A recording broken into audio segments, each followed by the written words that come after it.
Tune in. Get ready. Shut up and sit down. Are you ready? This is Yema, and it's time for the sexual revolution. And I am your sexual revolutionist. We are changing the conversation about sex and sexuality from the bar to the church. It's time for our generation's version of the sexual revolution. Hello, my fellow revolutionists. Thank you for tuning in to another episode. With me, the Yema Logan, your sexual revolutionist. And my first video talking about this officially, I told you that it is time for our generation, and I'm saying, including the millennials, that we start rebelling against what society is telling us sexuality is. And it's really strange because we feel the pain of what it's not supposed to be, but we don't change. And sometimes we just need somebody to tell us that it's time to change. And so I'm here to tell you that it is time to change our beliefs, it's time to change our thoughts, and it's time to change our behavior around our sexuality.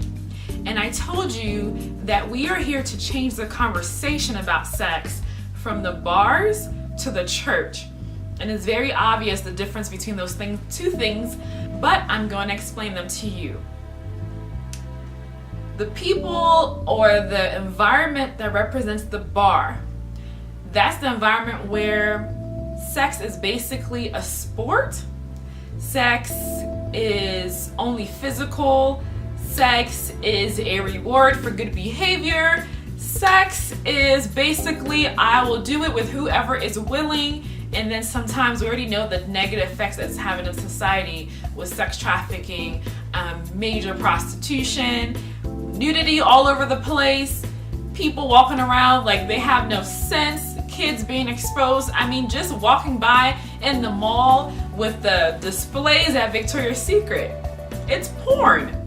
It's soft porn. And you have kids of all ages walking through the malls seeing all that stuff. Now, this may be obvious to some of you. Some of you may be thinking this is ridiculous, it's not that serious. It is that serious. Please look around you in your own life and see that what you thought about sex, what you've been fed, spoon-fed by society about sexuality is wrong. I'm just gonna let that sit there for a little bit.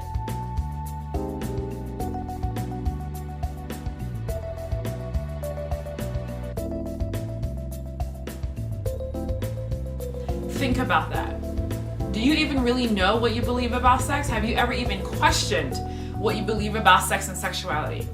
Have you even thought maybe there's another way, or maybe there's another possibility?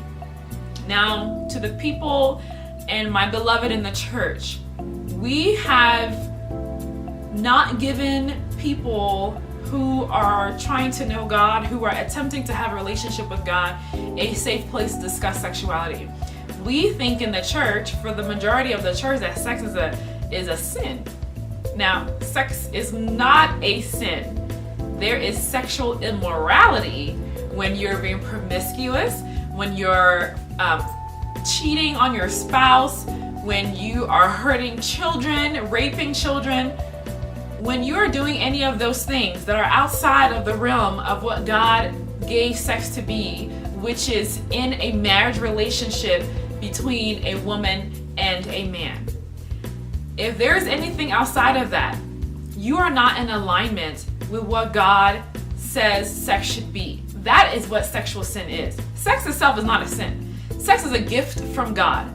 He made us, He made our bodies, He made us to be able to experience extreme pleasure during that time of intimacy. It was not a second thought, it was not an afterthought of Him. God really is a good God. And He is really that good. So from the bar, we need to let people know that sex is not a sport, and it's not just a physical activity. Your spirit and your soul is involved every time you enter into a sexual relationship encounter with another person. In the church, hey guys, sex is not a sin. Sex is a gift from God, and we need to enjoy it where he told us to enjoy it, how he told us to enjoy it, and celebrate it. Our sexuality is to be celebrated and not demonized, not criminalized, not made to be as if it's a second, lesser version of who we are. That is not the truth. So we're gonna find not a happy medium. We're gonna find God's view of it, and we're gonna get into alignment with that, because the bar has a wrong and the church has a wrong.